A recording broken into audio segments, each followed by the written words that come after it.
ఈరోజు నాకు సీత అయితే సింప్లీ వావ్ అనిపించింది. ఎందుకంటే తను ఏమనుకుంటుందో అది డైరెక్ట్‌గా నిఖిల్‌తో చెప్పేసింది. నిఖిల్‌తో చెప్పిన తర్వాత ఈ మధ్యలో ఒక బ్రేక్ ఇస్తే మళ్ళీ ఈ లోపల వచ్చేసి సోనియా దానికి క్లారిటీ ఇస్తుందనమాట.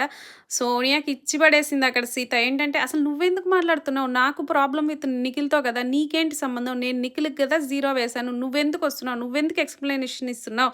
అసలు నాకు నీతో ప్రాబ్లమ్ లేదని చెప్పాను కదా! నాకు ప్రాబ్లమ్ నిఖిల్‌తో కదా! నువ్వెందుకు మధ్యలో వస్తున్నావు? ఇదే అసలు ప్రాబ్లమ్ మీతోటి. నువ్వే అన్నిట్లో అంత చీఫ్‌లాగా బిహేవ్ చేస్తున్నావు. నిఖిల్‌తో మాట్లాడదామంటే ప్రతి దాంట్లో నువ్వు దూరిపోతావు" అన్నట్టుగా అనింది. ఇంక సోనియా అక్కడ ఏదేదో ఎక్స్‌ప్లెయిన్ చేయడానికి ట్రై చేస్తుంది. మేమెందుకు నబీల్‌ని తీసేసాము అది ఇది అనేసి. బట్ సీత అయితే అస్సలు వినలేదు. మళ్ళీ నాగార్జున గారి దగ్గరికొచ్చిన తర్వాత కూడా నాగార్జున గారికి చెప్తుందనమాట.